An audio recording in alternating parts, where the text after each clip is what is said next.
Coach, you put so much emphasis on retooling this offensive line. How did they do today? What did you see out there? You had mentioned that you felt good about that group about a week ago. Yeah, it was a mixed bag. I mean, I thought we ran the ball really well early on. I thought the heat got to us a little bit. It's been a hot camp now, and I'm no excuse maker at all, but we've gone several days in a row, and you can tell they're gassed a bit, and we're blessed to have a day off tomorrow. We get to watch the film later today and clean up everything that we see in it, hopefully, but they need the day off tomorrow, and then we'll get into after next Tuesday, kind of get into more of a rhythm that hopefully we can have them. I take pride in making sure our teams are fresh when game time comes, and we certainly weren't fresh today. It showed, but I did think the O-line functioned really well early on in the run game. Pass pro was pretty good too early on. Thought the defense dominated the latter part of the scrimmage. So I've said this all the time, and it's hard for me to leave a scrimmage or a practice feeling great because if one side does well, I worry about, well, we're not getting it done on the other side and vice versa. But I am very, very pleased with the want to, the desire, the leadership I see in being developed. I'm encouraged as to where we are at this point in camp. Coach, talk about the receiver play. How are they coming along, and who stepped up and made some plays today? Had an incredible week. Not so much today. I don't know if it was thought we had too many MAs on our RPO routes, choosing the wrong option, and we've got to look at us as coaches first and see what that was. I mean, there were some good plays. I don't know. Let's see. Looking at Kurt's stats, which I can barely read, but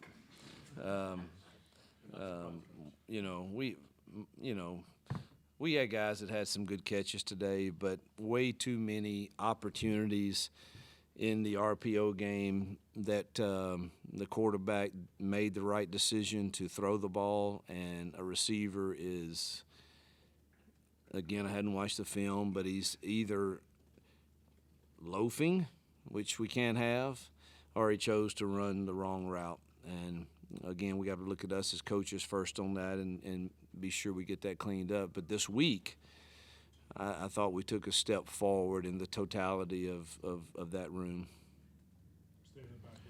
Coach, what were you looking for out of your quarterbacks, and what can you say about how they performed today? Take care of the ball and, play within the offense and take what you should take on a given play, that the ball goes in the right spot. Hopefully it's accurate and when we do throw it, but accuracy, hopefully will come but we got to take care of the ball, and we have to be playing in the right space on given plays in our offense. And I thought all three did that fairly well today. And I know Robbie threw a touchdown pass, and I think Holden did also. Peyton did not. Had two, and I can't see from where I'm standing out on the field. The official ruled the receiver out of bounds, I think, both times. But they all, we did not turn the ball over. That's priority number one in offensive football, and so that was good.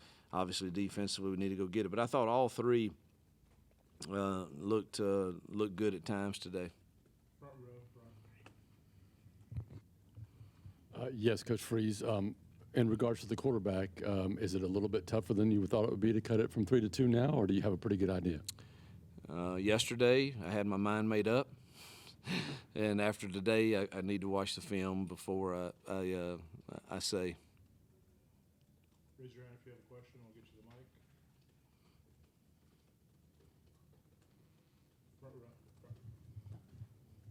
Go ahead. Coach, talk about running back today. Pleased. Very pleased with the running backs. I think Brian showed up today in a big way. Damari had 3 explosive runs. Jarquez is solid, of course. Sean had some good runs. Jeremiah Cobb, I think, is going to be a really good player. He's just a baby, but he's going to be a really good player. I think we've got a solid room there.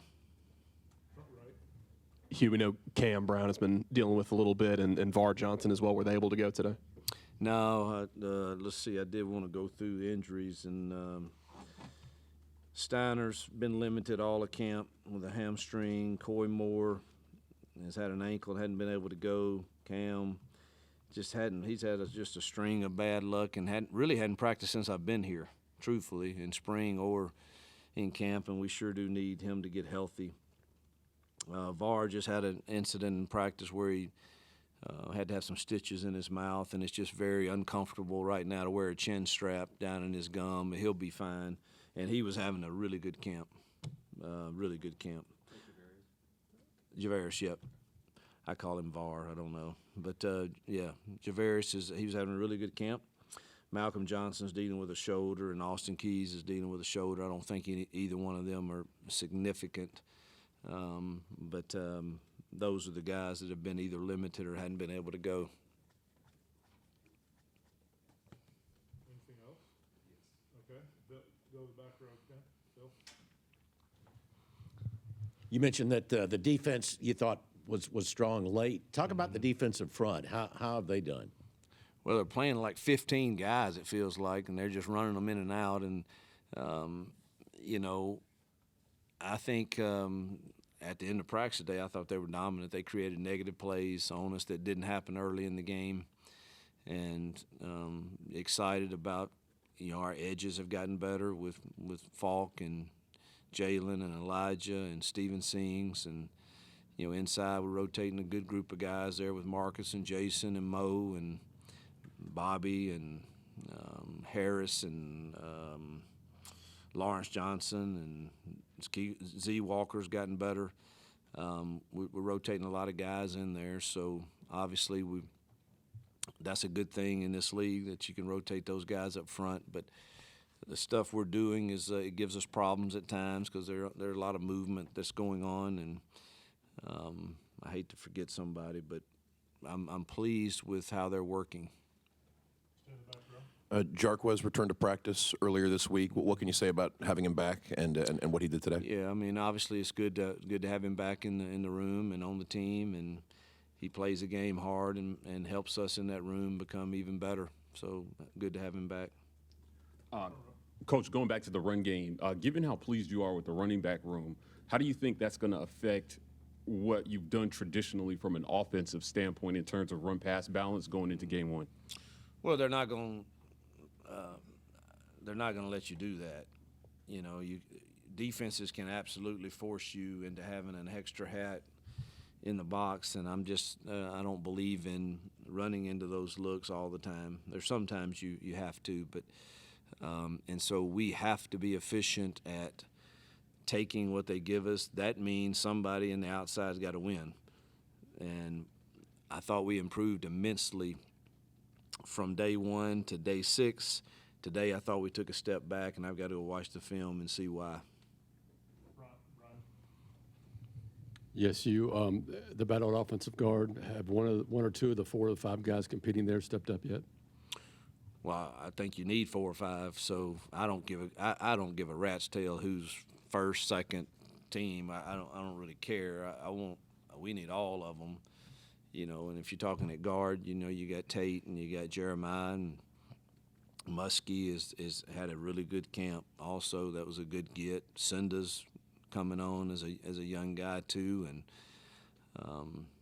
Harris, and I mean we need all of them. You know, we're rotating them all in there. I'm forgetting somebody. Yeah, and Stutz, of course, is one of the leaders of the team, and we're going to need them all before it's over.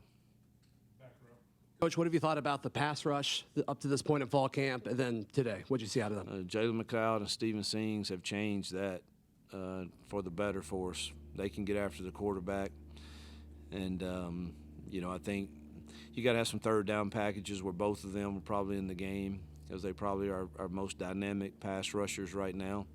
So we're better than we were in spring. We'll see how good we are when it gets real, but do know we're better than we were. Second row on the right. A lot of the players have mentioned just the high tempo, especially of the offense in practice. How did you see that in the scrimmage now, and especially with, I imagine, the heat also made that difficult? Yeah, early on it was. So I'm all about creating adverse situations, and they struggled stopping our tempo early on, and I think we can go really fast when we want to. They struggled with that earlier, and then I called that off and wanted to see if we could execute, and then the defense pretty much dominated from that point forward. Back left. Coach, you mentioned the secondary as a position group you were going to watch closely this fall when we got to talk to you before camp started. What did you see out of them today? How have they responded to that challenge? I think we got to tackle better. We did not tackle well today when our backs got in the second level. I do think we're talented there with our first group, and I think our young kids are going to be good, but they got to come on because we're going to need them in year one. But I do think our first group is made up of a solid group of players for an SEC team. And obviously the corners, I think, are talented, and our safeties are also, I think. But we need depth there, and we've got to bring those young kids on. But we didn't tackle well today in the secondary. Time for a few more. Front row. Yeah, you mentioned Damari making a couple big plays, but just how has he stepped up over camp, especially when Jarquez was out and kind of taking that role? He's been one of the leaders. If you ask the team who one of the leaders are in that locker room right now, and he was elected to the Culture Council unanimously, and I think that speaks probably as high as any mark you could give when your team says this is a guy that drives the culture that we want. Coach, you talked about putting guys in uncomfortable situations to see how they responded this camp so far. Obviously, you started the culture leaders. How's that going? How have guys generally responded to the positions that you put them in? What kind of positions have you put them in? Well, we've had our Watchman series throughout camp, and, I started it, and then each offense, defense, special teams presents what that means to them, and so it's laid out there what we're saying and asking everyone to agree upon as to what does that look like for us. And so will it ever be 100% buy-in? I don't know that you ever get that in any family, business, whatever. I think that's kind of an unrealistic expectation, but you start getting 80 to 90% buy-in to that, I think you're on to something. And I'm pretty pleased to this point. I mean, we've failed some tests in the adverse situations throughout, but I've never had a team that didn't. Some of our coaches, we've probably failed it too. And, we have to own what the film says, and we'll own it today, both coaches and players, and come back to work tomorrow and try to clean it up, and then hopefully have a great Monday and Tuesday of practice heading into to the start of school. Got one more, Coach, back left. Coach, anybody at linebacker stand out today? Probably need to watch the film, but just off the initial, I would say probably Nixon created the most negative plays. Not saying the others didn't play well at times, but I just remember after we slowed things down, he seemed to be creating some negative plays for us. All right, Coach. Thank you. Yep. Thank you, guys.